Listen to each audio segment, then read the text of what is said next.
Episode 229, Chapters 7 and 8 of Dracula. Welcome to CraftLit,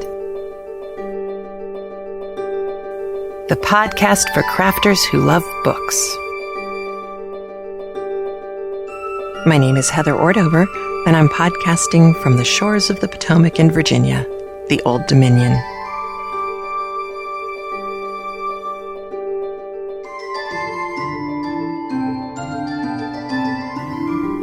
Episode 229, Better and Better.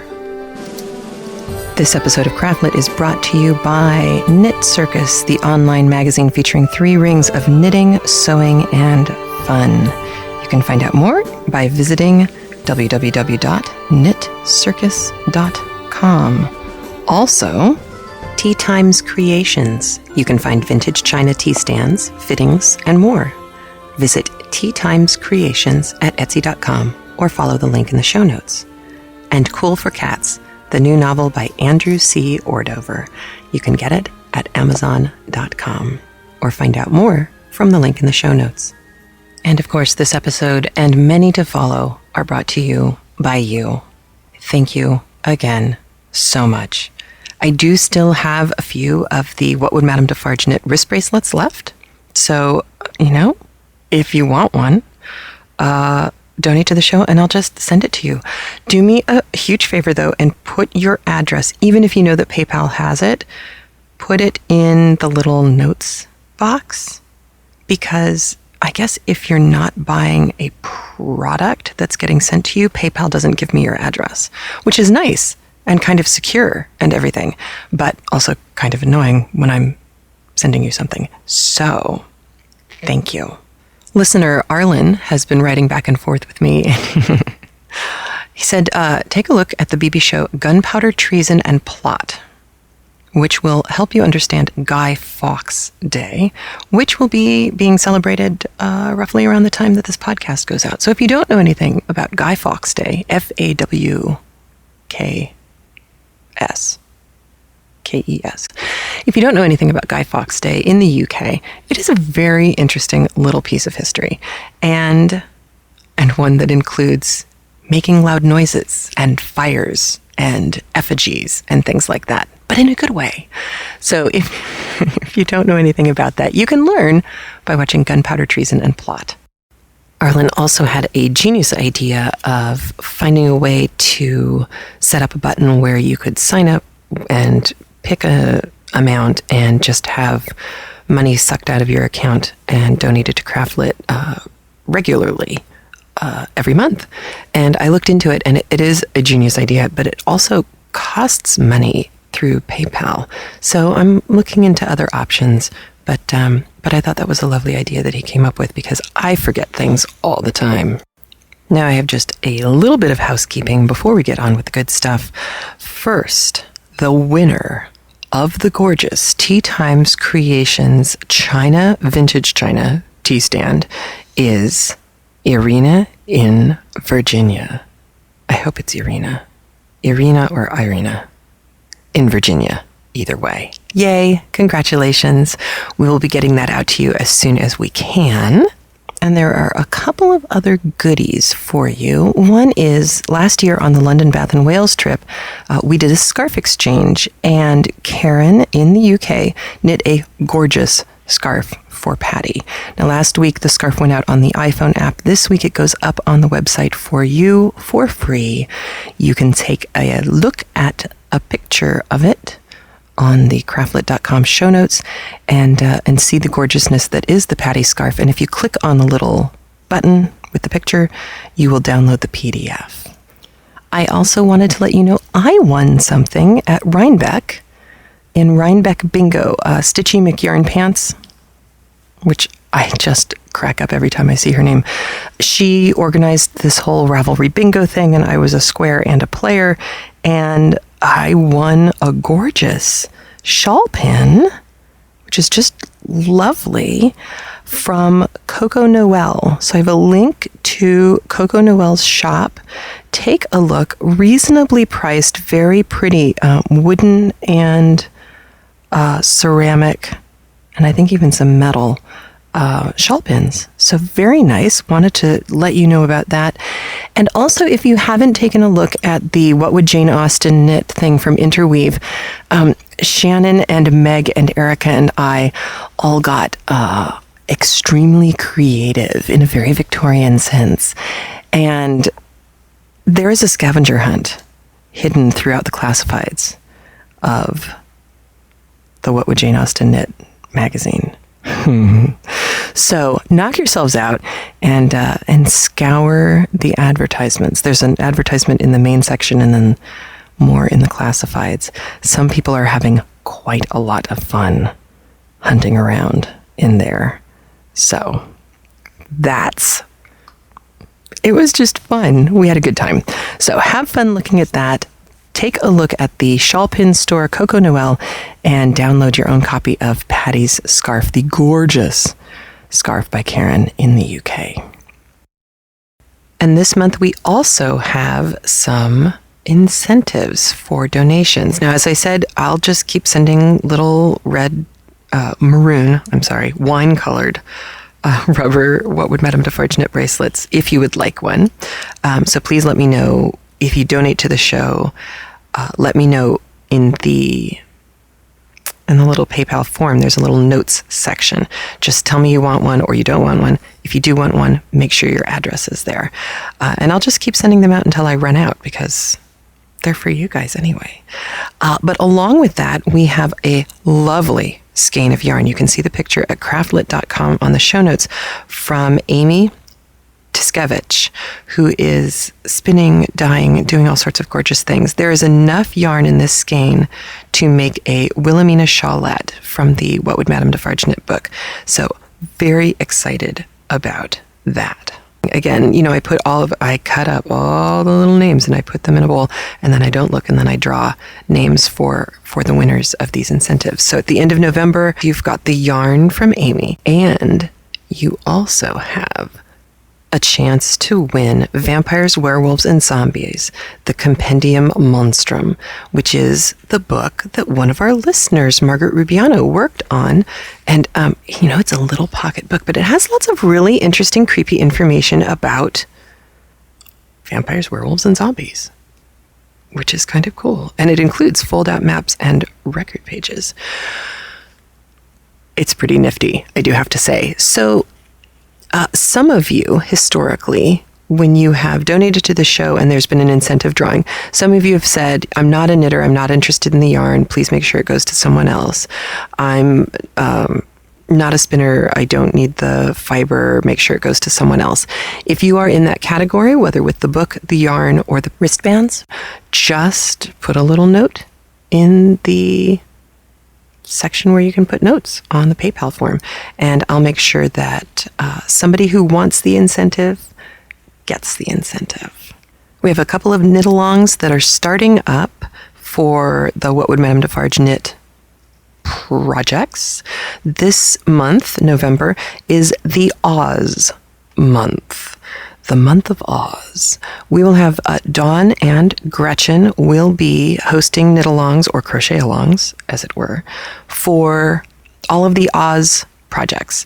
You can find out more if you go to the What Would Madame Defarge Knit, which is under WWMDFK, What Would Madame Defarge Knit Revelry group. You'll be able to see all of the knit-along information, and if you join the group, you'll be able to join in the fun. One last little announcement from my husband to you.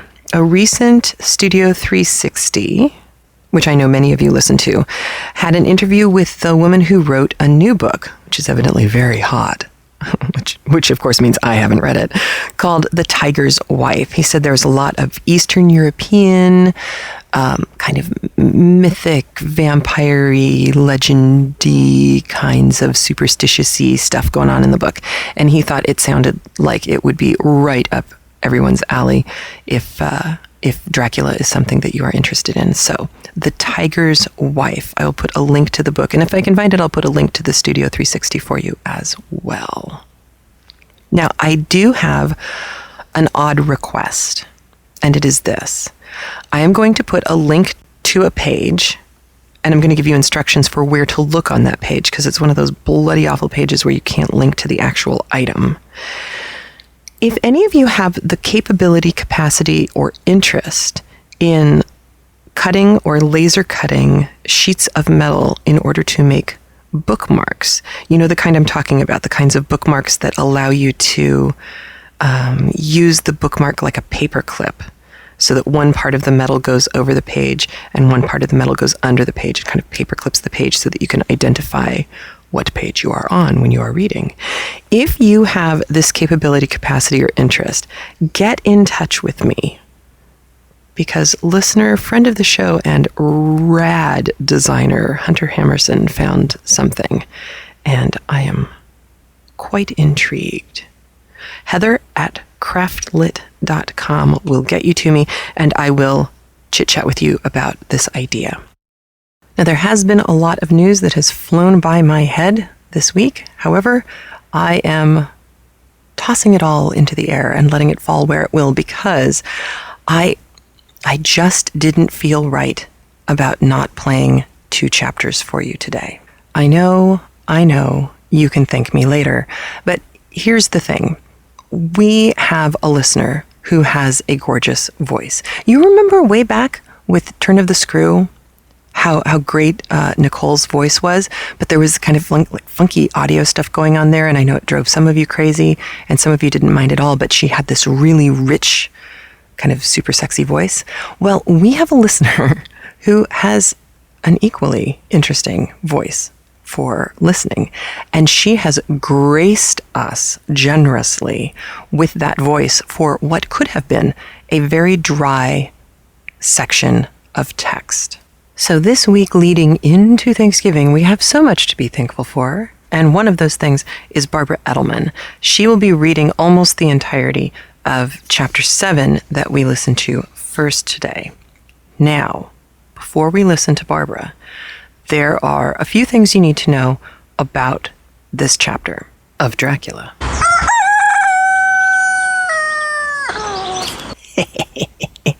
Did I surprise you? That was my husband's idea. He thought you probably had had enough of the wolf howl for a little while. I'll go back to it, but, I gotta keep you guys on your toes. Okay, but all kidding aside, there are a few things you need to know about the chapter before we listen to Barbara. First, it is a newspaper clipping that was pasted into Mina Murray's journal. Second, the name of the newspaper is not real. It doesn't really exist. Third, there are pieces of the story that are true. Something very similar to this did happen in Whitby, as far as what happens with the ship. And the dog that you hear about is a legend, or was. I don't know if anybody's still telling the story, but it was a legend in Whitby back in 1897. Now, as far as 1897 goes, you guys may have been noticing that this zeitgeist thing that I've been talking about, this is no joke.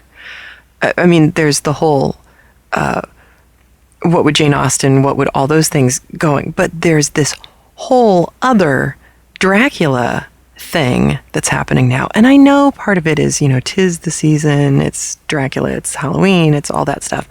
But Bram Stoker's journal, have you guys seen about this? It's just been released. Very interesting stuff going on in there. I think there's a documentary that's coming up on the locations of Dracula. FrankDelaney.com was having a Twitter writing challenge where people were tweeting the first line of Dracula's autobiography and perhaps winning a copy of Frank Delaney's book, Undead, which I thought was just a brilliant idea of something to do. Ooh, and another brilliant idea I heard about just this week. There is an agriculture group it's a membership-based group, and it's comprised of people from all over the globe who are working on better ways to run farms and farming. So I learned that they do this thing called a Twitter seminar once or twice a month where there are specific times, and I think they used Greenwich Mean Time, and they plan specific hashtags for a 2-hour or 3-hour span, and they bring in an expert or two, and people can ask questions of these experts. And obviously, limited to 140 characters doesn't make for a very thorough answer. But instead, what the experts are doing is they're tweeting back answers that contain links to articles they've read or articles they've written or information they've found, so that there's kind of this freewheeling discussion happening, but it's happening on Twitter. And I thought that was fascinating. I'm sure, we would have a really extraordinary conversation going on about Dracula if we tried something like that. Although, I don't know, you guys use the comment section, but I thought that might be interesting for some of you, especially some of you who are teaching classes. That was an interesting use of Twitter, I thought, and a useful use of Twitter as well. So, just throwing that out to you as a complete tangential side note to having nothing to do with Dracula. Oh no, it started with talking about Frank Delaney's webpage, so it did have something to do with Dracula. Anywho, lots and lots of really cool Dracula stuff coming up. And I just love that. I love that we're always doing that. However, I am a little nervous about what our next book should be. I don't know. It's kind of hard to follow Dracula, I'm realizing. It's a little tough to come up with something that can live up to the excitement that lies herein. Anyway, back to our tale. So Barbara is going to be reading, she's reading what is in effect, a newspaper article, actually a series of newspaper articles about this very exciting disaster that happened in Whitby. And it's very much, it kind of reminds me of Rita Skeeter in the Harry Potter books. That kind of, not yellow journalism, but certainly heightened journalism, which was true at the time. It is the kind of newspaper articles that you do come across. But just like any good writer, Bram Stoker's ability to tell a tale, but also to write really lovely prose, becomes very clear in this section. There are just some descriptions that he puts across that are stunning. And so listen for that. Listen to the details of what's happening on the boat. I am going to break in between chapter 7 and 8 because there's some stuff we need to talk about chapter 8, which is very different. All right, so here we go with our fabulous Barbara reading Fabulous Dracula. Dracula, Chapter 7. Cutting from the Daily Graph, 8 August. Pasted in Mina Murray's journal. From a correspondent. Whitby.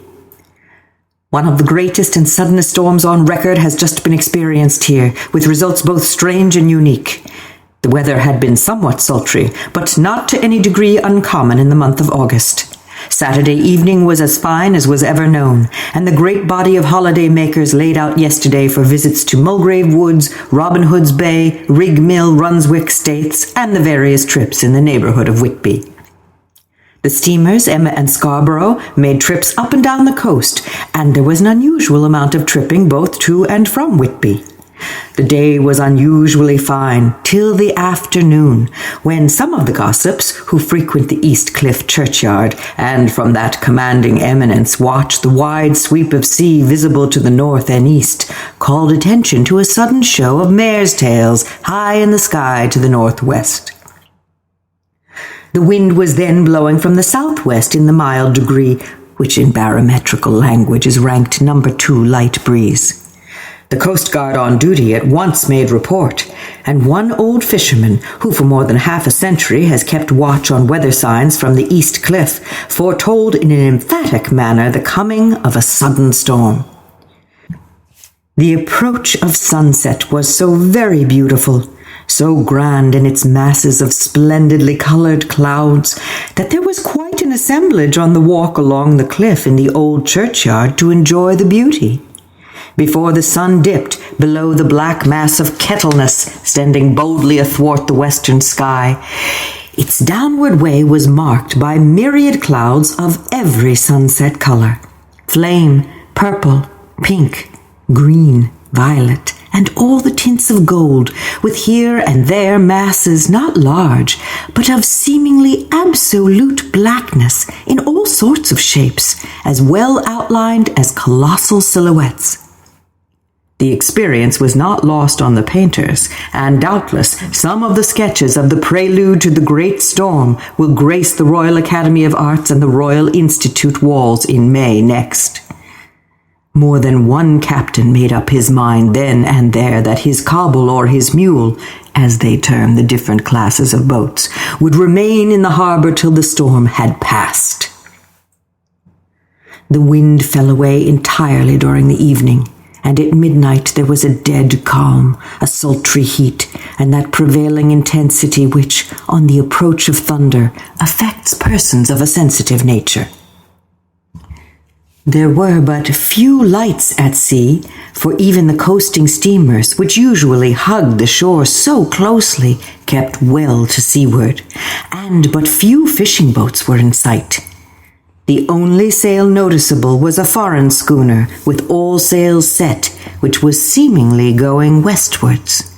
The foolhardiness or ignorance of her officers was a prolific theme for comment whilst she remained in sight, and efforts were made to signal her to reduce sail in face of her danger. Before the night shut down, she was seen with sails idly flapping as she gently rolled on the undulating swell of the sea. As idle as a painted ship upon a painted ocean. Coleridge. Shortly before 10 o'clock, the stillness of the air grew quite oppressive, and the silence was so marked that the bleating of a sheep inland or the barking of a dog in the town was distinctly heard, and the band on the pier, with its lively French air, was like a discord in the great harmony of nature's silence. A little after midnight came a strange sound from over the sea, and high overhead the air began to carry a strange, faint, hollow booming. Then, without warning, the tempest broke, with a rapidity which at the time seemed incredible, and even afterwards is impossible to realize. The whole aspect of nature at once became convulsed. The waves rose in growing fury, each overtopping its fellow, till in a very few moments the lately glassy sea was like a roaring and devouring monster. White-crested waves beat madly on the level sands and rushed up the shelving cliffs. Others broke over the piers and with their spume swept the lanthorns of the lighthouses which rise from the end of either pier of Whitby Harbour. The wind roared like thunder and blew with such force that it was with difficulty that even strong men kept their feet or clung with grim clasp to the iron stanchions. It was found necessary to clear the entire piers from the mass of onlookers, or else the fatalities of the night would have been increased manifold.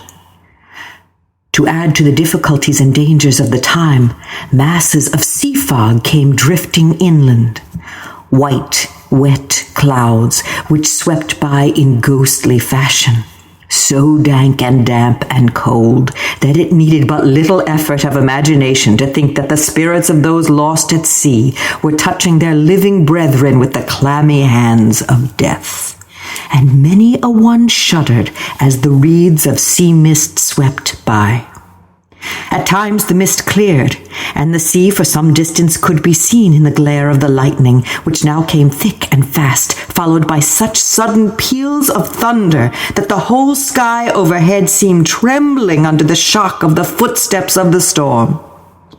Some of the scenes thus revealed were of immeasurable grandeur and of absorbing interest, the sea running mountains high, through skywards with each wave mighty masses of white foam, which the tempest seemed to snatch at and whirl away into space. Here and there a fishing boat with a rag of sail running madly for shelter before the blast, now and again the white wings of a storm-tossed seabird. On the summit of the east cliff, the new searchlight was ready for experiment, but had not yet been tried. The officers in charge of it got it into working order, and in the pauses of the inrushing mist swept with it the surface of the sea. Once or twice its service was most effective, as when a fishboat with gunwale under water rushed into the harbor, able, by the guidance of the sheltering light, to avoid the danger of dashing against the piers. As each boat achieved the safety of the port, there was a shout of joy from the mass of people on shore, a shout which for a moment seemed to cleave the gale and was then swept away in its rush. Before long, the searchlight discovered some distance away a schooner with all sails set, apparently the same vessel which had been noticed earlier in the evening. The wind had by this time backed to the east, and there was a shudder among the watchers on the cliff as they realized the terrible danger in which the schooner now was. Between her and the port lay the great flat reef on which so many good ships have from time to time suffered, and, with the wind blowing from its present quarter, it would be quite impossible that she should fetch the entrance of the harbor. It was now nearly the hour of high tide, but the waves were so great that in their troughs the shallows of the shore were almost visible. And the schooner, with all sails set, was rushing with such speed that, in the words of one old salt, she must fetch up somewhere if 'twas only in hell. Then came another rush of sea fog, greater than any hitherto, a mass of dank mist, which seemed to close on all things like a grey pall, and left available to men only the organ of hearing. For the roar of the tempest and the crash of the thunder and the booming of the mighty billows came through the damp oblivion even louder than before. The rays of the searchlight were kept fixed on the harbor mouth across the east pier, where the shock was expected, and men waited breathless.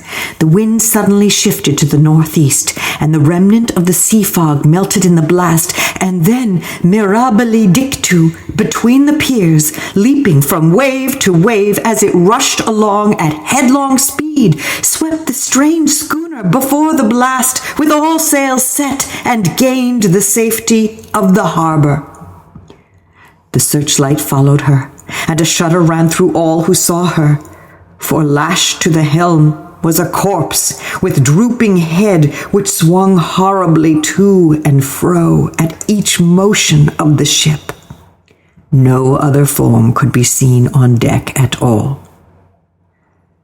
A great awe came on all as they realized that the ship, as if by a miracle, had found the harbor unsteered save by the hand of a dead man. However, all took place more quickly than it takes to write these words. The schooner paused not, but rushing across the harbor, pitched herself on that accumulation of sand and gravel washed by many tides and many storms into the southeast corner of the pier jutting under the east cliff, known locally as Tate Hill Pier. There was, of course, a considerable concussion as the vessel drove up on the sand heap. Every spar, rope, and stay was strained, and some of the top hammer came crashing down. But strangest of all, the very instant the shore was touched, an immense dog sprang up on deck from below, as if shot up by the concussion, and running forward, jumped from the bow onto the sand. Making straight for the steep cliff where the churchyard hangs over the laneway to the east pier, so steeply that some of the flat tombstones, Thruthsteins or Throughstones, as they call them in the Whitby vernacular, actually project over where the sustaining cliff has fallen away. The dog disappeared in the darkness, which seemed intensified just beyond the focus of the searchlight. It so happened that there was no one at the moment on Tate Hill Pier, as all those whose houses are in close proximity were either in bed or were out on the heights above. Thus, the Coast Guard on duty on the eastern side of the harbor, who at once ran down to the little pier, was the first to climb on board.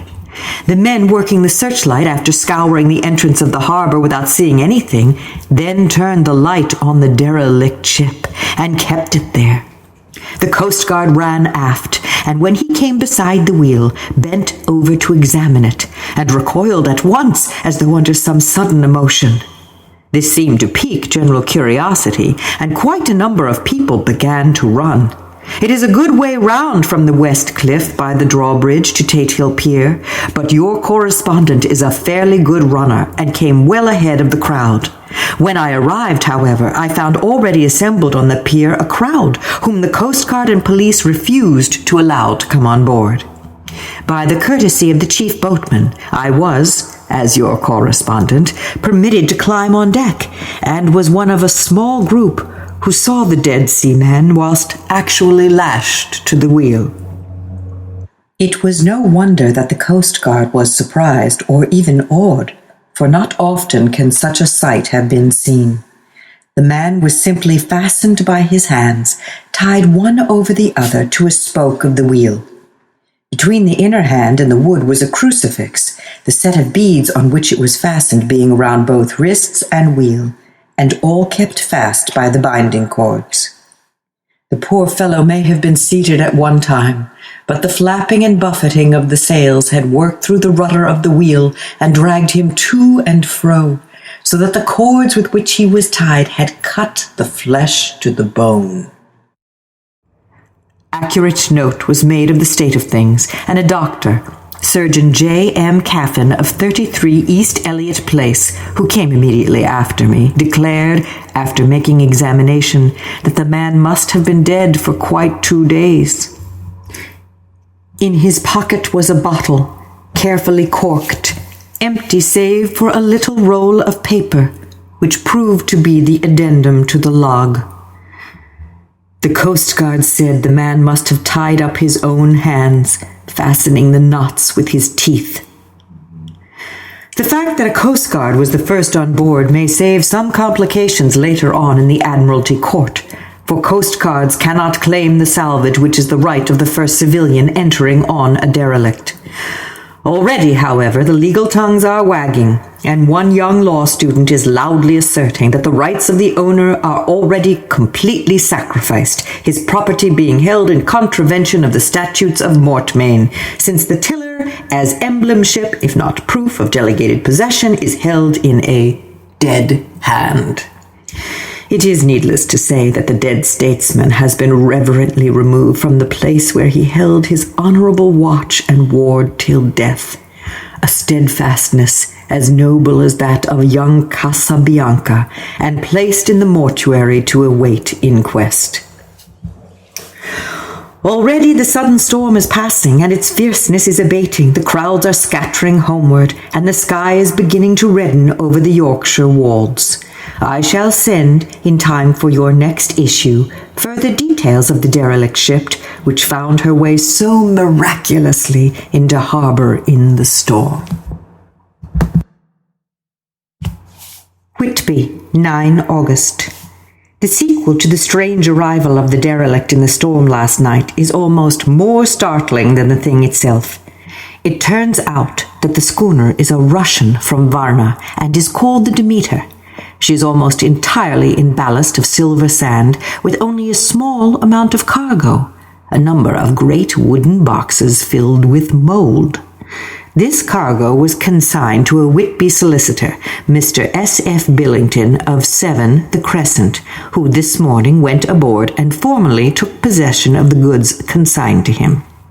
The Russian consul, too, acting for the charter party, took formal possession of the ship and paid all harbour dues, etc. Nothing is talked about here today except the strange coincidence. The officials of the Board of Trade have been most exacting in seeing that every compliance has been made with existing regulations. As the matter is to be a 9 days' wonder, they are evidently determined that there shall be no cause of after complaint. A good deal of interest was abroad concerning the dog which landed when the ship struck, and more than a few of the members of the SPCA, which is very strong in Whitby, have tried to befriend the animal. To the general disappointment, however, it was not to be found. It seems to have disappeared entirely from the town. It may be that it was frightened and made its way on to the moors where it is still hiding in terror. There are some who look with dread on such a possibility, lest later on it should in itself become a danger, for it is evidently a fierce brute. Early this morning, a large dog, a half-bred mastiff belonging to a coal merchant close to Tate Hill Pier, was found dead in the roadway opposite its master's yard. It had been fighting, and manifestly had had a savage opponent, for its throat was torn away, and its belly was slit open as if with a strong claw. Later. By the kindness of the Board of Trade Inspector, I have been permitted to look over the logbook of the Demeter, which was in order up to within 3 days, but contained nothing of special interest except as to facts of missing men. The greater interest, however, is with regard to the paper found in the bottle, which was today produced at the inquest, and a more strange narrative than the two between them unfold, it has not been my pleasure to come across. As there is no motive for concealment, I am permitted to use them and accordingly send you a rescript, simply omitting technical details of seamanship and supercargo. It almost seems as though the captain had been seized with some kind of mania before he got well into blue water, and that this had developed persistently throughout the voyage. Of course, my statement must be taken cum grano, since I am writing from the dictation of a clerk of the Russian Council, who kindly translated for me, time being short. Log of the Demeter. Varna to Whitby. Written 18 July. Things so strange happening that I shall keep accurate note henceforth till we land. On 6 July, we finished taking in cargo, silver sand and boxes of earth. At noon set sail, east wind, fresh. Crew, 5 hands. 2 mates, cook, and myself, captain. On 11 July at dawn, entered Bosphorus, boarded by Turkish customs officers. Bakshish, all correct. Underway 4 p.m. On 12 July, through Dardanelles, more customs officers and flagboat of guarding squadron. Bakshish again. Work of officers thorough but quick. Want us off soon. At dark passed into archipelago. On 13 July, passed Cape Matapan. Crew dissatisfied about something. Seemed scared, but would not speak out. On 14 July, was somewhat anxious about crew. Men all steady fellows who sailed with me before.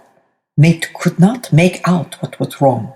They only told him there was something, and crossed themselves. Mate lost temper with one of them that day and struck him. Expected fierce quarrel, but all was quiet.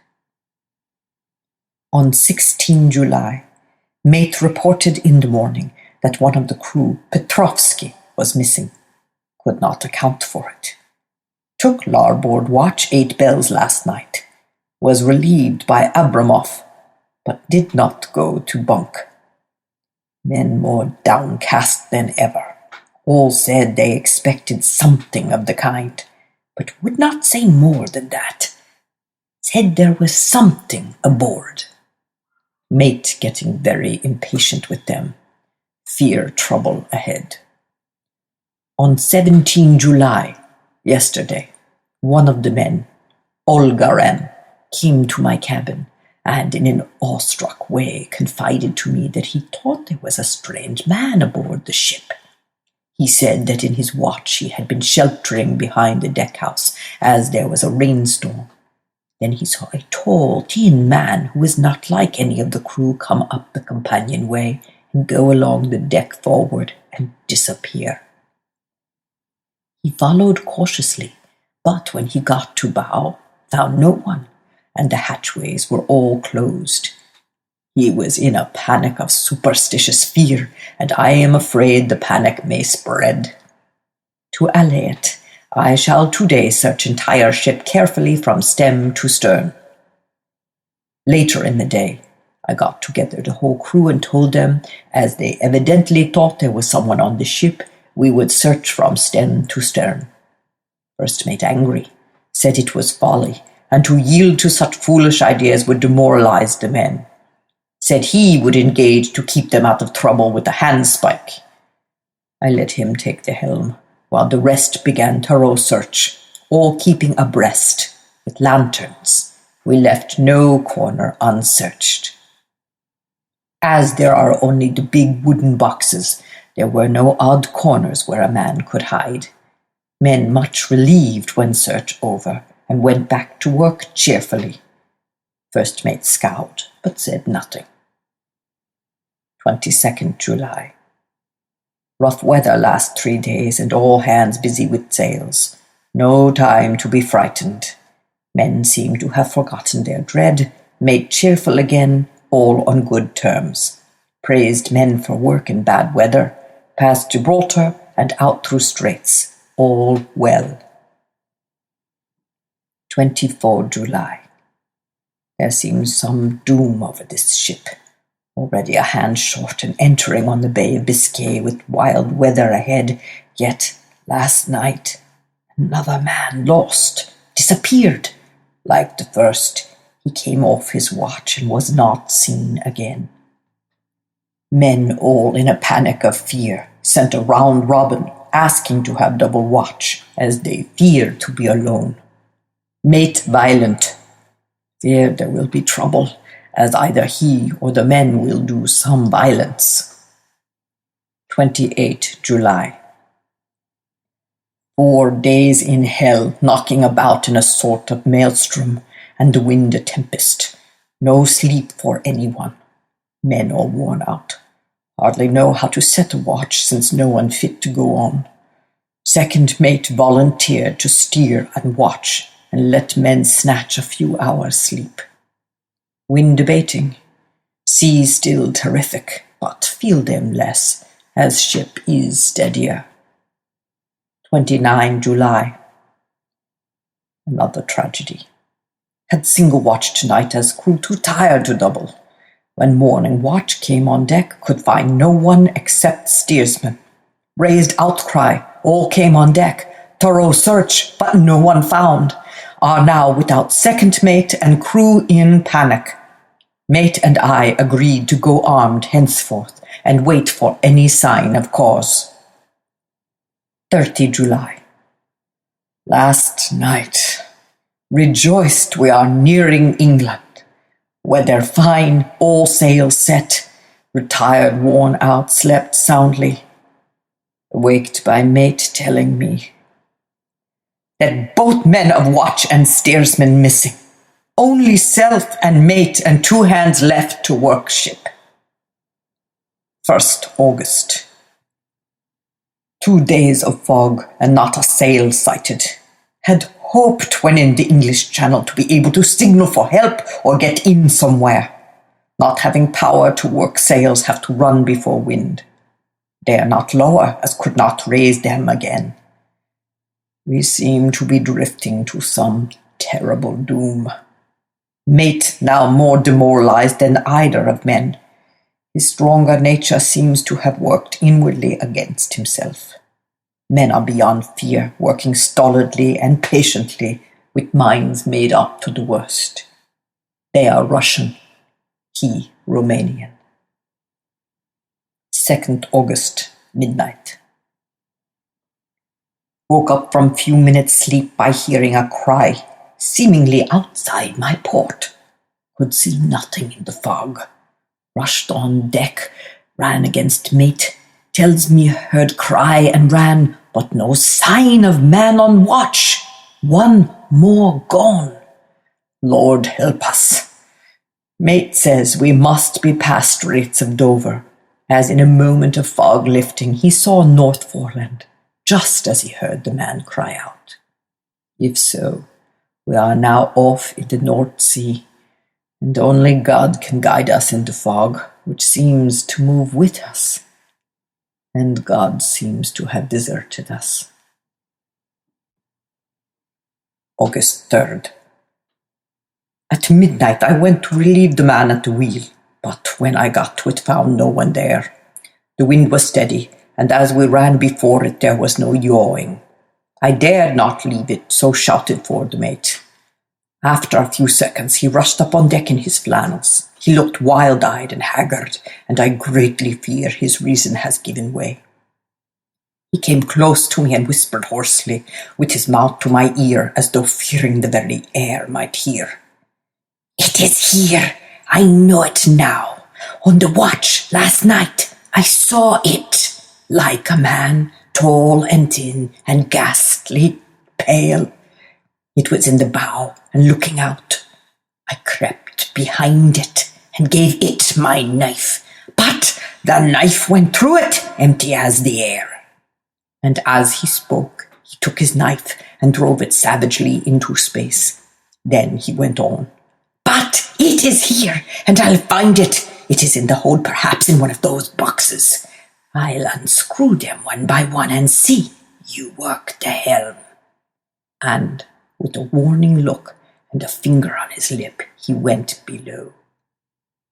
There was springing up a choppy wind, and I could not leave the helm. I saw him come out on deck again with a tool chest and a lantern and go down the forward hatchway. He is mad, stark raving mad, and it's no use my trying to stop him. He can't hurt those big boxes. They are invoiced as clay, and to pull them about is as harmless a thing as he can do. So here I stay, and mind the helm, and write these notes. I can only trust in God and wait till the fog clears. Then I can't steer to any harbour with the wind that is. I shall cut down sails and lie by and signal for help. It is nearly all over now, just as I was beginning to hope that the mate would come out calmer, for I heard him knocking away at something in the hold, and work is good for him. There came up the hatchway a sudden, startled scream, which made my blood run cold, and up on the deck he came as if shot from a gun, a raging madman, with his eyes rolling and his face convulsed with fear. Save me, he cried, and then looked round on the blanket of fog. His horror turned to despair, and in a steady voice he said, "You had better come too, Captain, before it is too late. He is there. I know the secret now. The sea will save me from him, and it is all that is left." Before I could say a word or move forward to seize him, he sprang on the bulwark and deliberately threw himself into the sea. I suppose I know the secret now, too. It was this madman who had got rid of the men one by one, and now he has followed them himself. God help me! How am I to account for all these horrors when I get to port? When I get to port? Will that ever be? 4th August. Still fog which the sunrise cannot pierce. I know there is sunrise, because I am a sailor. Why else? I know not. I dared not go below. I dared not leave the helm, so here all night I stayed, and in the dimness of the night I saw it. Him. God forgive me, but the mate was right to jump overboard. It is better to die like a man, to die like a sailor in blue water. No man can object. But I am captain, and I must not leave my ship. But I shall baffle this fiend or monster, for I shall tie my hands to the wheel when my strength begins to fail, and along with them I shall tie that which it dare not touch, and then, come good wind or foul, I shall save my soul and my honor as captain. I am growing weaker. The night is coming on.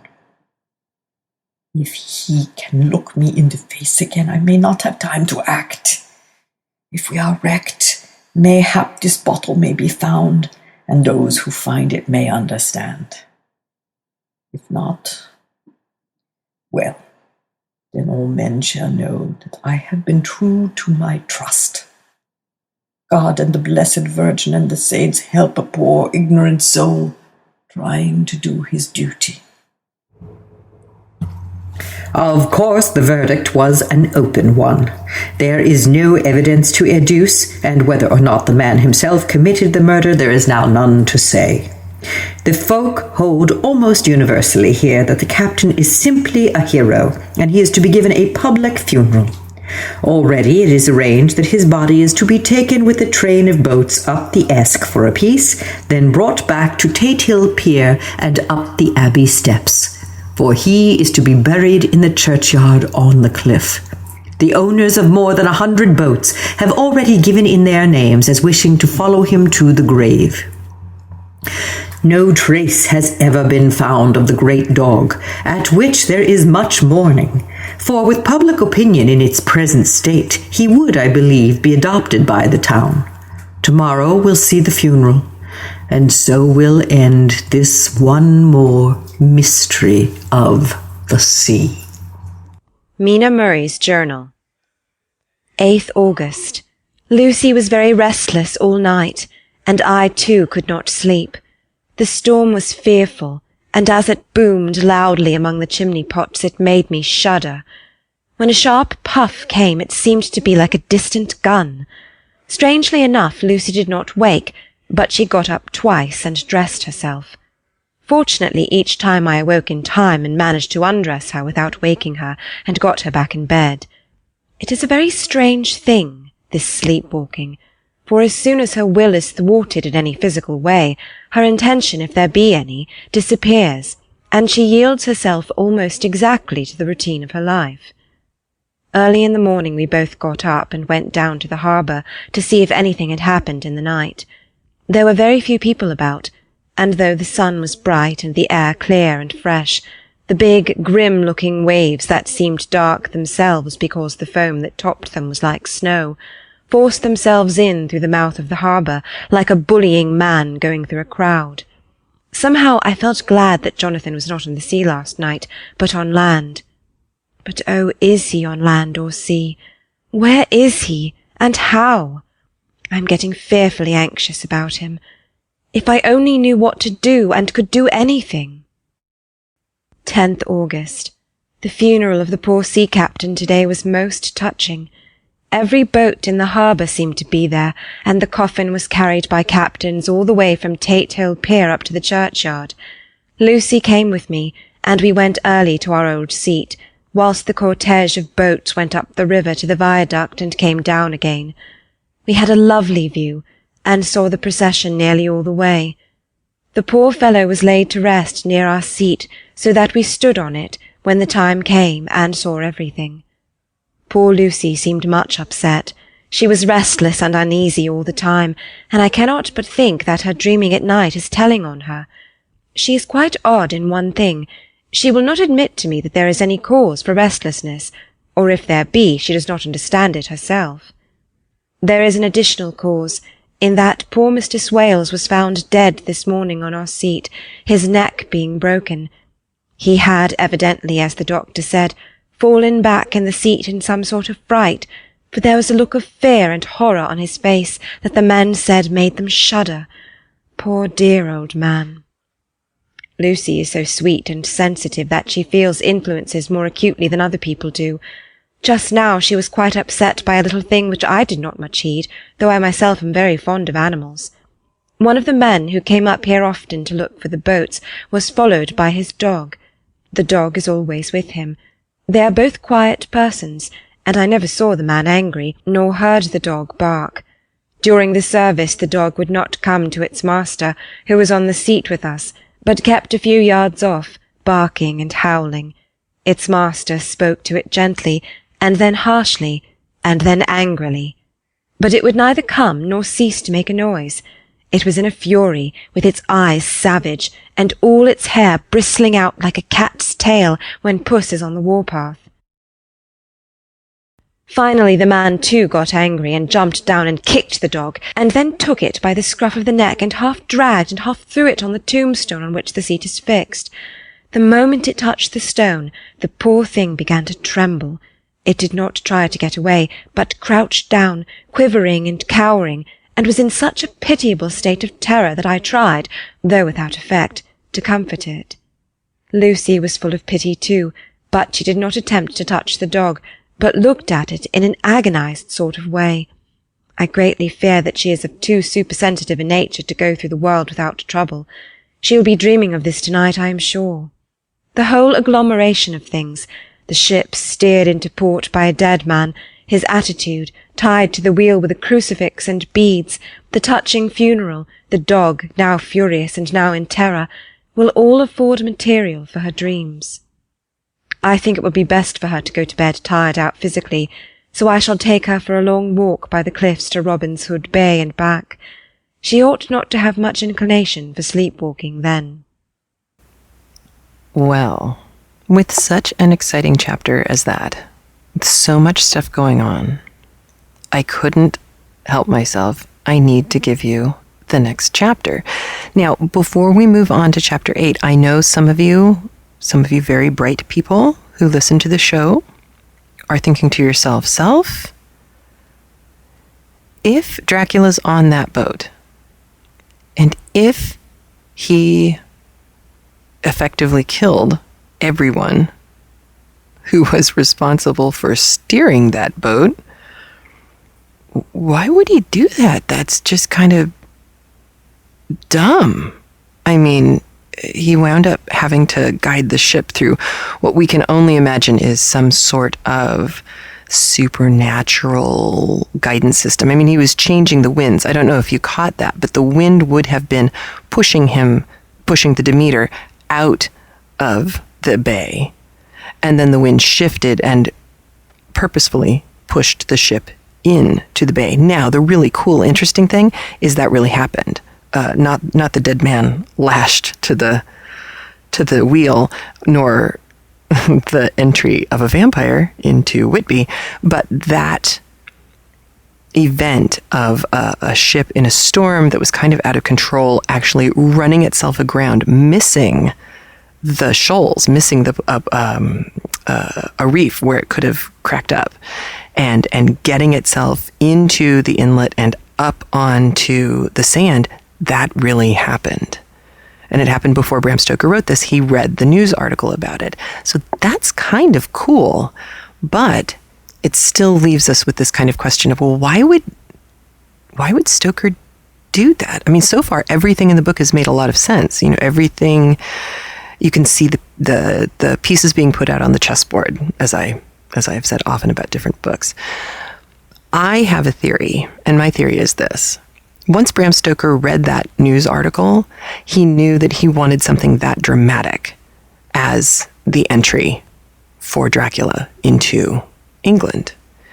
And I think it's very, very difficult for a writer to let go of a scene like that once they've gotten it into their head. And so I think you just you make it work. And you leave it alone and you move on to the next thing. And I really firmly believe that was Stoker's intent. He just had this great dramatic entrance. And that's all it is. And you don't think too hard about it because after all, it's not a factual novel. I know some people think so, and some people think that it really happened, and that therefore all of the names of people and places and addresses are all real. They're kind of, sort of, mostly not. They more or less refer to actual places and things. I mean, there really is the Abbey at Whitby and all of that. But like the doctor's address, the doctor who came to look at the poor sailor who was lashed to the wheel, that didn't really exist. Bram Stoker's just a really good storyteller, and he's giving you enough details to let you start to believe that, oh my goodness, this really happened. We're going to get more of that in chapter 8. So a couple of things to keep in mind while you're listening to chapter 8. You will hear Mina talking about a new woman as though it is a thing, and it is a thing. This is, the suffragette movement has been going on for quite some time. Women have been agitating for the vote in both the United States and in England for quite a while now.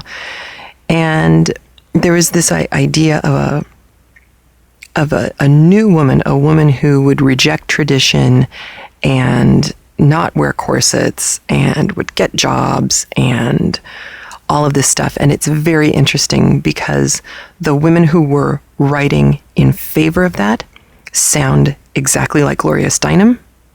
And the women who were writing against that were sounding exactly like the women who were against Gloria Steinem back in the 60s and 70s. And it's fascinating because they're having the exact same arguments. You know, a woman should have the opportunity to choose whether she wants to work. She should be paid equal wages. Oh, you just hate children. You want to burn your corsets. You don't understand how important the job is in the home. Blah blah blah. It's entirely the same, but 80 years earlier, or 70 years earlier than some of the stuff that came around. And what goes around comes around is what I'm saying. I'm fascinated. And we just watched Frontier House with the children. And of course, the men are working outside and the women are working inside, and the women have a much harder job in many, many ways. Those of us who have been home with children all day, every day, we know. So I'm just saying, I feel your pain.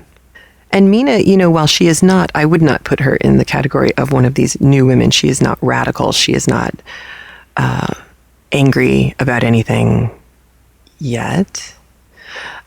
She certainly is aware of it. She's young. And Lucy, too, is aware of it. You remember her comments about fashion, that she doesn't pay attention to fashion because that's frivolous and people who do that are so boring. These are two really interesting women who really are on the cusp of a enormously changing world, and who are also on the cusp of their adult lives. From what we can piece together from the narrative, Mina is a little bit older than Lucy. They probably attended the same school, but Mina definitely has a maternal attitude towards Lucy in many ways. She may only be 2 years older, but it kind of doesn't matter because Lucy has a history of being sick with movie wasting disease.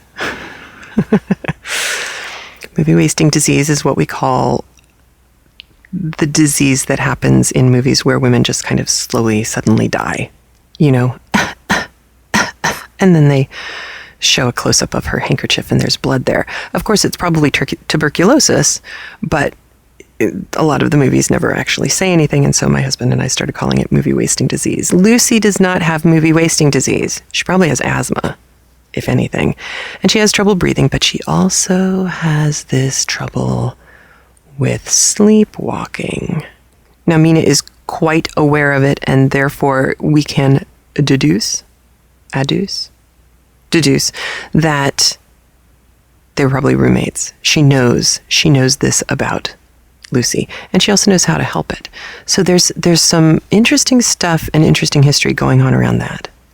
Now, I'm not going to yammer anymore. You're going to hear lots of interesting stuff, and I will talk to you again when the chapter is over.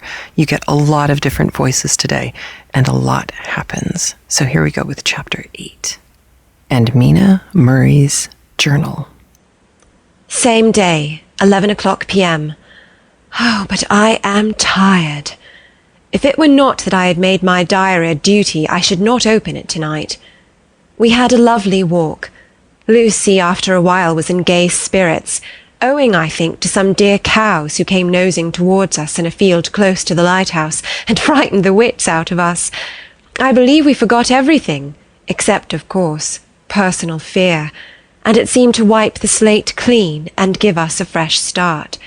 We had a capital severe tea at Robin's Hood Bay in a sweet little old-fashioned inn, with a bow window right over the seaweed-covered rocks of the Strand. I believe we should have shocked the new woman with our appetites. Men are more tolerant, bless them. Then we walked home with some, or rather many, stoppages to rest, and with our hearts full of a constant dread of wild bulls. Lucy was really tired, and we intended to creep off to bed as soon as we could. The young curate came in, however, and Mrs. Westenra asked him to stay for supper. Lucy and I had both a fight for it with the dusty miller. I know it was a hard fight on my part, and I am quite heroic. I think that some day the bishops must get together and see about breeding up a new class of curates who don't take supper, no matter how hard they may be pressed to, and who will know when girls are tired. Lucy is asleep and breathing softly. She has more colour in her cheeks than usual, and looks oh so sweet. If Mr. Holmwood fell in love with her, seeing her only in the drawing-room, I wonder what he would say if he saw her now. Some of the new women writers will some day start an idea that men and women should be allowed to see each other asleep before proposing and accepting. But I suppose the new woman won't condescend in future to accept. She will do the proposing herself, and a nice job she will make of it, too. There's some consolation in that. I am so happy tonight, because dear Lucy seems better. I really believe she has turned the corner, and that we are over her troubles with dreaming. I should be quite happy if I only knew if Jonathan— God bless and keep him. 11th August. Diary again. No sleep now, so I may as well write. I am too agitated to sleep. We have had such an adventure, such an agonizing experience. I fell asleep as soon as I had closed my diary. Suddenly I became broad awake and sat up, with a horrible sense of fear upon me, and of some feeling of emptiness around me. The room was dark, so I could not see Lucy's bed. I stole across and felt for her. The bed was empty. I lit a match and found that she was not in the room. The door was shut but not locked as I had left it. I feared to wake her mother, who has been more than usually ill lately, so threw on some clothes and got ready to look for her. As I was leaving the room, it struck me that the clothes she wore might give me some clue as to her dreaming intention. Dressing gown would mean house, dress outside. Dressing gown and dress were both in their places. Thank God, I said to myself, she cannot be far, as she is only in her night-dress. I ran downstairs and looked in the sitting-room. Not there. Then I looked in all the other rooms of the house, with an ever-growing fear chilling my heart. Finally I came to the hall door and found it open. It was not wide open, but the catch of the lock had not caught. The people of the house are careful to lock the door every night, so I feared that Lucy must have gone out as she was. There was no time to think of what might happen. A vague, overmastering fear obscured all details. I took a big, heavy shawl and ran out. The clock was striking 1 as I was in the crescent, and there was not a soul in sight. I ran along the north terrace, but could see no sign of the white figure I expected. At the edge of the west cliff above the pier, I looked across the harbour to the east cliff, in the hope, or fear, I don't know which, of seeing Lucy in our favourite seat. There was a bright full moon, with heavy, black, driving clouds, which threw the whole scene into a fleeting diorama of light and shade as they sailed across. For a moment or two I could see nothing, as the shadow of a cloud obscured St. Mary's Church and all around it. Then, as the cloud passed, I could see the ruins of the abbey coming into view, and as the edge of a narrow band of light as sharp as a sword-cut moved along, the church and churchyard became gradually visible. Whatever my expectation was, it was not disappointed, for there on our favourite seat the silver light of the moon struck a half-reclining figure, snowy white. The coming of the cloud was too quick for me to see much, for shadow shut down on light almost immediately, but it seemed to me as though something dark stood behind the seat where the white figure shone, and bent over it. What it was, whether man or beast, I could not tell. I did not wait to catch another glance, but flew down the steep steps to the pier and along by the fish market to the bridge, which was the only way to reach the east cliff. The town seemed as dead, for not a soul did I see. I rejoiced that it was so, for I wanted no witness of poor Lucy's condition. The time and distance seemed endless, and my knees trembled and my breath came laboured as I toiled up the endless steps to the abbey. I must have gone fast, and yet it seemed to me as if my feet were weighted with lead, and as though every joint in my body were rusty. When I got almost to the top, I could see the seat and the white figure, for I was now close enough to distinguish it even through the spells of shadow. There was undoubtedly something long and black bending over the half-reclining white figure. I called in fright, "Lucy! Lucy!" and something raised a head, and from where I was I could see a white face and red, gleaming eyes. Lucy did not answer, and I ran on to the entrance of the churchyard. As I entered, the church was between me and the seat, and for a minute or so I lost sight of her. When I came in view again, the cloud had passed, and the moonlight struck so brilliantly that I could see Lucy half reclining with her head lying over the back of the seat. She was quite alone, and there was not a sign of any living thing about. When I bent over her, I could see that she was still asleep. Her lips were parted, and she was breathing, not softly as usual with her, but in long, heavy gasps, as though striving to get her lungs full at every breath. As I came close, she put up her hand in her sleep and pulled the collar of her nightdress close around her, as though she felt the cold. I flung the warm shawl over her and drew the edges tight round her neck, for I dreaded lest she should get some deadly chill from the night air, unclad as she was. I feared to wake her all at once, so in order to have my hands free to help her, I fastened the shawl at her throat with a big safety pin. But I must have been clumsy in my anxiety and pinched or pricked her with it, for by and by, when her breathing became quieter, she put her hand to her throat again and moaned. When I had her carefully wrapped up, I put my shoes on her feet, and then began very gently to wake her. At first she did not respond, but gradually she became more and more uneasy in her sleep, moaning and sighing occasionally. At last, as time was passing fast, and for many other reasons, I wished to get her home at once. I shook her forcibly, till finally she opened her eyes and awoke. She did not seem surprised to see me, as of course she did not realize all at once where she was.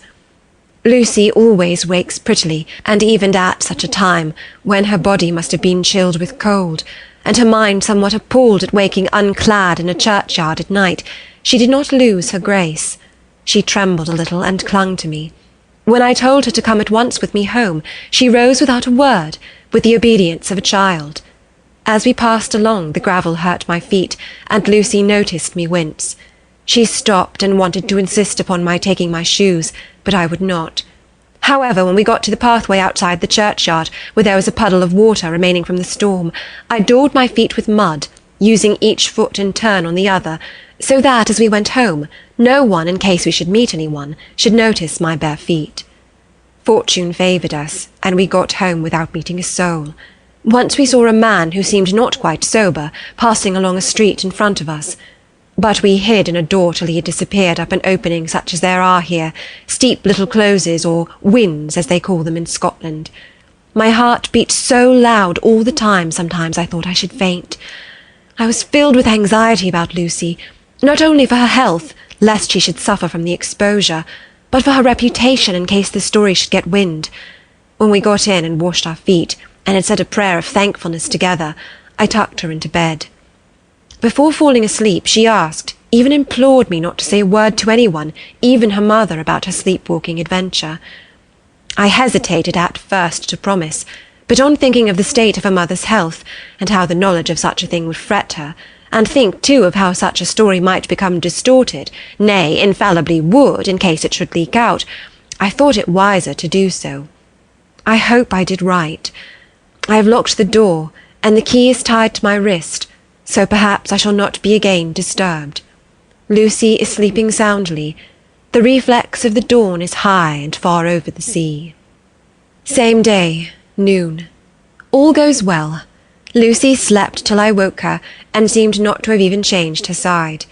The adventure of the night does not seem to have harmed her. On the contrary, it has benefited her, for she looks better this morning than she has done for weeks. I was sorry to notice that my clumsiness with the safety pin hurt her. Indeed, it might have been serious, for the skin of her throat was pierced. I must have pinched up a piece of loose skin and have transfixed it, for there are 2 little red points like pinpricks, and on the band of her nightdress was a drop of blood. When I apologized and was concerned about it, she laughed and petted me, and said she did not even feel it. Fortunately, it could not leave a scar, as it is so tiny. Same day, night. We passed a happy day. The air was clear and the sun bright, and there was a cool breeze. We took our lunch to Mulgrave Woods, Mrs. Westenra driving by the road, and Lucy and I walking by the cliff path and joining her at the gate. I felt a little sad myself, for I could not but feel how absolutely happy it would have been had Jonathan been with me. But there, I must only be patient. In the evening we strolled in the casino terrace, and heard some good music by Spohr and Mackenzie, and went to bed early. Lucy seemed more restful than she has been for some time, and fell asleep at once.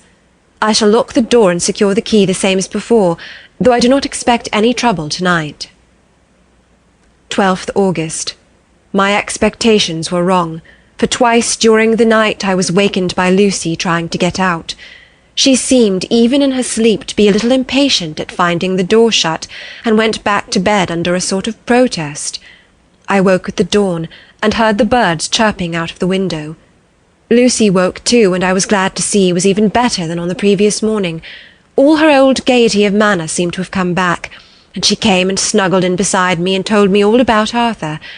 I told her how anxious I was about Jonathan, and then she tried to comfort me. Well, she succeeded somewhat, for though sympathy can't alter facts, it can make them more bearable. 13th August. Another quiet day, and to bed with the key on my wrist as before.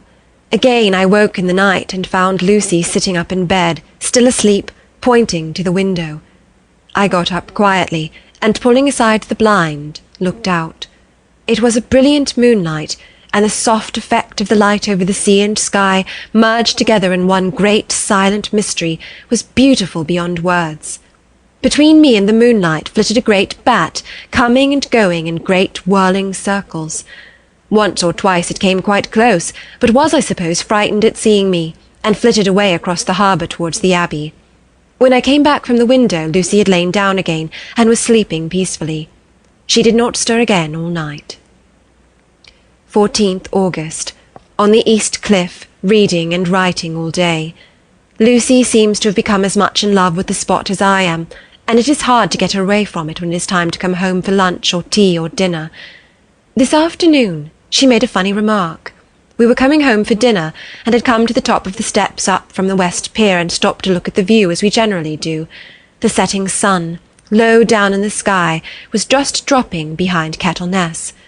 The red light was thrown over the East Cliff and the old Abbey, and seemed to bathe everything in a beautiful rosy glow.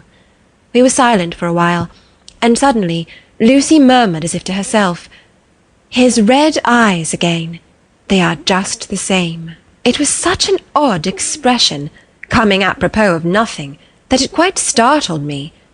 I slowed round a little as to see Lucy well without seeming to stare at her, and saw that she was in a half-dreamy state, with an odd look on her face that I could not quite make out, so I said nothing but followed her eyes. She appeared to be looking over at our own seat, whereon was a dark figure seated alone. I was quite a little startled myself, for it seemed for an instant as if the stranger had great eyes like burning flames, but a second look dispelled the illusion. The red sunlight was shining on the windows of St. Mary's Church behind our seat, and as the sun dipped there was just sufficient change in the reflection and refraction to make it appear as if the light moved. I called Lucy's attention to the peculiar effect, and she became herself with a start, but she looked sad all the same. It may have been that she was thinking of that terrible night up there.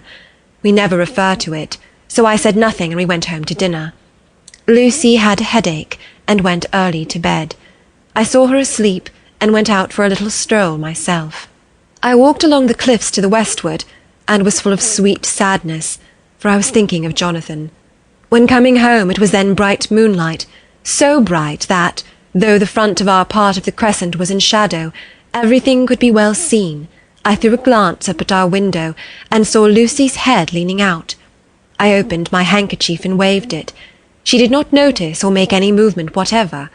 Just then the moonlight crept round an angle of the building, and the light fell on the window.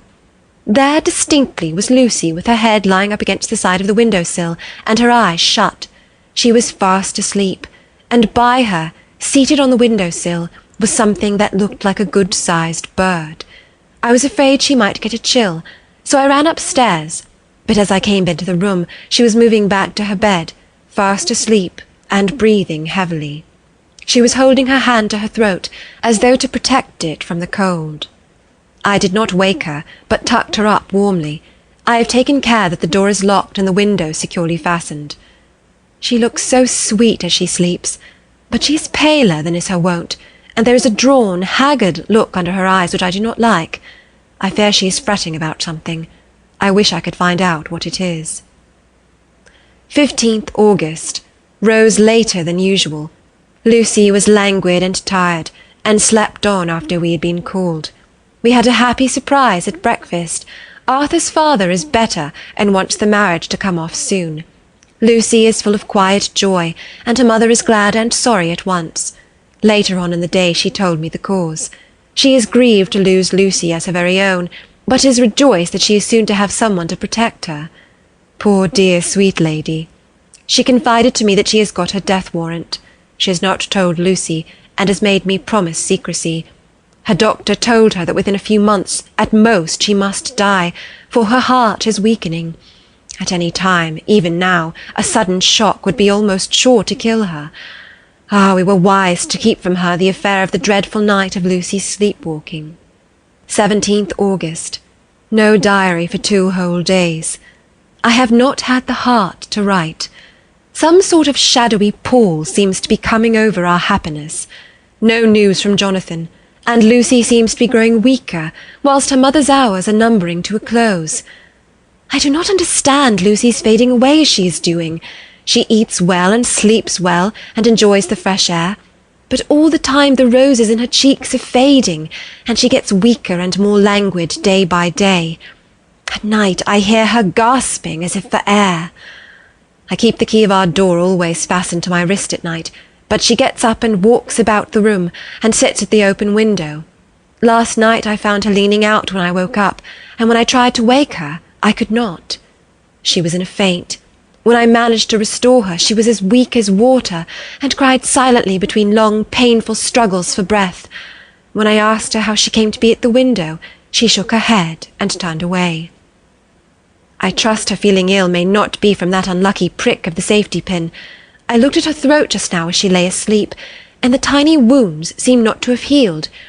They are still open, and if anything, larger than before, and the edges of them are faintly white. They are like little white dots with red centres. Unless they heal within a day or two, I shall insist on the doctor seeing about them. Letter, Samuel F. Billington and Son, Solicitors Whitby to Messrs. Carter, Patterson and Co., London, 17th of August. Dear Sirs, herewith please receive invoice of goods sent by Great Northern Railway. Same are to be delivered at Carfax, near Purfleet, immediately on receipt at goods station King's Cross. The house is at present empty, but enclosed please find keys, all of which are labelled. You will please deposit the boxes, 50 in number, which form the consignment, in the partially ruined building forming part of the house, and marked A on rough diagrams enclosed. Your agent will easily recognise the locality, as it is the ancient chapel of the mansion. The goods leave by the train at 9:30 tonight, and will be due at King's Cross at 4:30 tomorrow afternoon. As our client wishes the delivery made as soon as possible, we shall be obliged by your having teams ready at King's Cross at the time named, and forthwith conveying the goods to destination. In order to obviate any delays possible through any routine requirements as to payment in your departments, we enclose cheque herewith for £10, receipt of which please acknowledge. Should the charge be less than this amount, you can return balance. If greater, we shall at once send cheque for difference on hearing from you. You are to leave the keys on coming away in the main hall of the house, where the proprietor may get them on his entering the house by means of his duplicate key. Pray, do not take us as exceeding the bounds of business, courtesy, in pressing you in all ways to use the utmost expedition. We are, dear sirs, faithfully yours, Samuel F. Billington and Son. Letter, Messrs. Carter, Patterson and Company, London, to Messrs. Billington and Son, Whitby. 21 August. Dear Sirs, we beg to acknowledge £10 received and to return cheque of £1 17s 9d, amount of overplus as shown in receipted accounts herewith. Goods are delivered in exact accordance with instructions, and keys left in parcel in main hall as directed. We are, dear sirs, yours respectfully, Pro. Carter, Patterson and Company. Mina Murray's Journal. 18th August. I am happy today, and right sitting on the seat in the churchyard. Lucy is ever so much better. Last night she slept well all night and did not disturb me once. The roses seem coming back already to her cheeks, though she is still sadly pale and wan-looking. If she were in any way anemic I could understand it, but she is not. She is in gay spirits and full of life and cheerfulness. All the morbid reticence seems to have passed from her, and she has just reminded me, as if I needed any reminding, of that night, and that it was here on this very seat I found her asleep. As she told me, she tapped playfully with the heel of her boot on the stone slab and said, "My poor little feet didn't make much noise then. I dare say poor old Mr. Swales would have told me that it was because I didn't want to wake up Geordie." As she was in such a communicative humour, I asked her if she had dreamt at all that night. Before she answered, that sweet puckered look came into her forehead, which Arthur, I call him Arthur from a habit, says he loves, and indeed I don't wonder that he does. Then she went on in a half-dreaming kind of way, as if trying to recall it to herself. I didn't quite dream, but it all seemed to be real. I only wanted to be here in this spot. I don't know why, for I was afraid of something, I don't know what. I remember, though I suppose I was asleep, passing through the streets and over the bridge. A fish leapt as I went by, and I leaned over to look at it, and I heard a lot of dogs howling. The whole town seemed as if it must be full of dogs, all howling at once as I went up the steps. Then I had a vague memory of something long and dark with red eyes, just as we saw in the sunset, and something very sweet and very bitter all around me at once. And then I seemed sinking into deep green water, and there was a singing in my ears, as I have heard there is to drowning men, and then everything seemed passing away from me. My soul seemed to go out from my body and float about the air.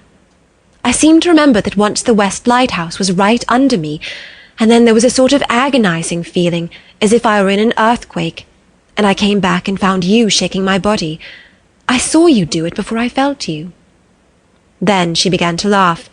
It seemed a little uncanny to me, and I listened to her breathlessly.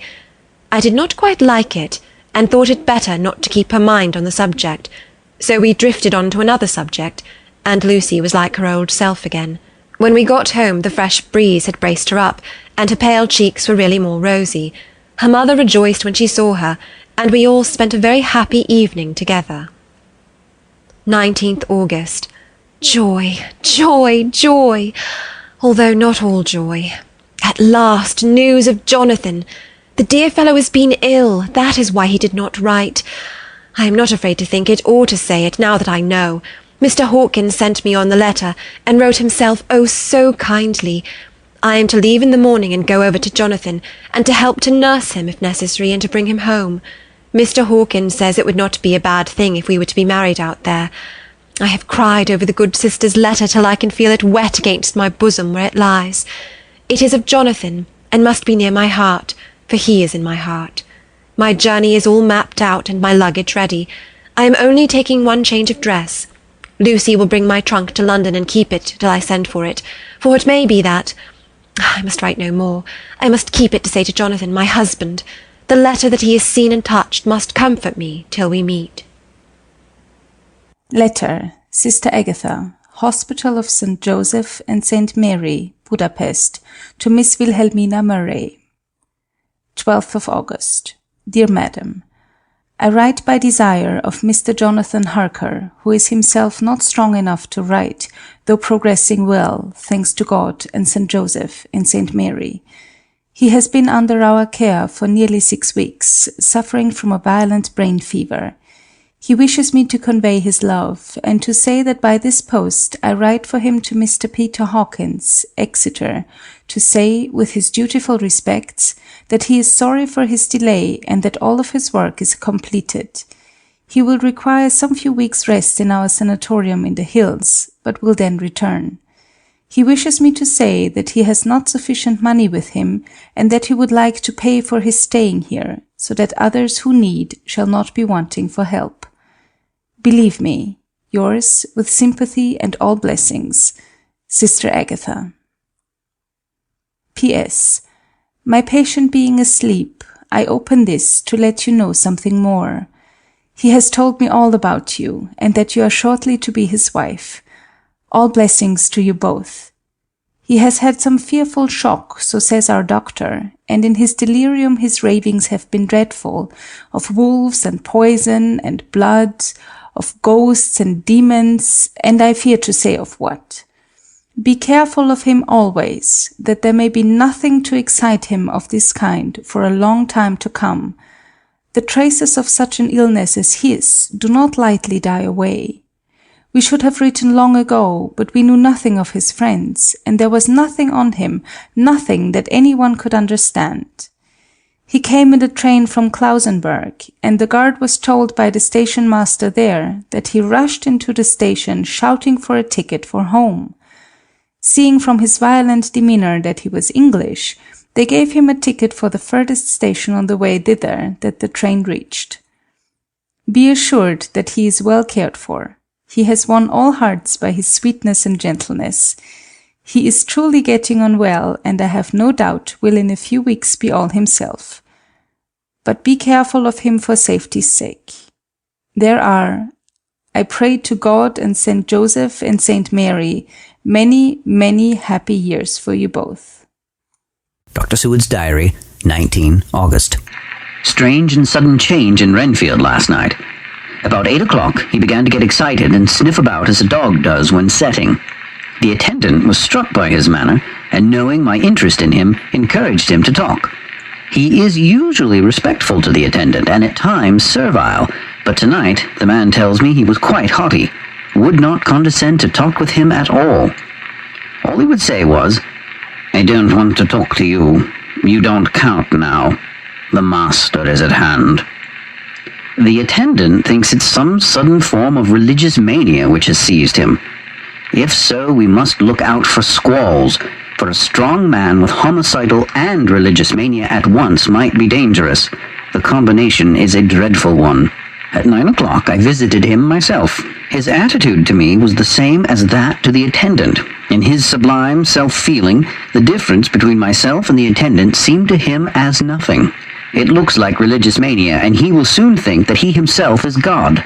These infinitesimal distinctions between man and man are too paltry for an omnipotent being. How these madmen give themselves away.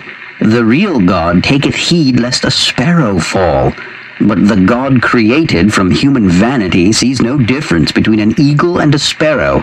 Oh, if men only knew. For half an hour or more, Renfield kept getting excited in greater and greater degree. I did not pretend to be watching him, but I kept strict observation all the same. All at once, that shifty look came into his eye, which we always see when a madman has seized an idea, and with it, the shifty movement of the head and back, which asylum attendants come to know so well. He became quite quiet, and went and sat on the edge of his bed resignedly, and looked into space with lackluster eyes. I thought I would find out if his apathy were real or only assumed, and tried to lead him in talk of his pets, a theme which has never failed to excite his attention. At first he made no reply, but at length said testily, "Bother them all. I don't care a pin about them." "What?" I said. "Well, you don't mean to tell me you don't care about spiders?" Spiders at present are his hobby, and the notebook is filling up with columns of small figures. To this he answered enigmatically, "The bridemaidens rejoice the eyes that wait the coming of the bride. But when the bride draweth nigh, then the maidens shine not to the eyes that are filled." He would not explain himself, but remained obstinately seated on his bed all the time I remained with him. I am weary tonight and low in spirits. I cannot but think of Lucy and how different things might have been. If I don't sleep at once, chloral, the modern Morpheus, I must be careful not to let it grow into a habit. No, I shall take none tonight. I have thought of Lucy, and I shall not dishonor her by mixing the two. If need be, tonight shall be sleepless. Later. Glad I made the resolution, gladder that I kept to it. I had lain tossing about and had heard the clock strike only twice when the night watchman came to me sent up from the ward to say that Renfield had escaped. I threw on my clothes and ran down at once. My patient is too dangerous a person to be roaming about. Those ideas of his might work out dangerously with strangers. The attendant was waiting for me. He said he had seen him not 10 minutes before, seemingly asleep in his bed when he had looked through the observation trap in the door. His attention was called by the sound of the window being wrenched out. He ran back and saw his feet disappear through the window and had at once sent up for me. He was only in his night gear and cannot be far off. The attendant thought it would be more useful to watch where he should go than to follow him, as he might lose sight of him whilst getting out of the building by the door. He is a bulky man and couldn't get through the window. I am thin, so with his aid I got out, but feet foremost, and as we were only a few feet above the ground, landed unhurt. The attendant told me the patient had gone to the left and had taken a straight line, so I ran as quickly as I could. As I got through the belt of trees, I saw a white figure scale the high wall which separates our grounds from those of the deserted house. I ran back at once, told the watchman to get 3 or 4 men immediately and follow me into the grounds of Carfax, in case our friend might be dangerous. I got a ladder myself, and crossing the wall, dropped down on the other side. I could see Renfield's figure just disappearing behind the angle of the house, so I ran after him. On the far side of the house, I found him pressed close against the old iron-bound oak door of the chapel. He was talking, apparently, to someone, but I was afraid to go near enough to hear what he was saying, lest I might frighten him and he should run off. Chasing an errant swarm of bees is nothing to following a naked lunatic when the fit of escape is upon him. After a few minutes, however, I could see that he did not take note of anything around him, and so ventured to draw nearer to him, the more so as my men had now crossed the wall and were closing him in. I heard him say, "I am here to do your bidding, master. I am your slave, and you will reward me, for I shall be faithful. I have worshipped you long and afar off. Now that you are near, I await your commands, and you will not pass me by, will you, dear master, in your distribution of good things?"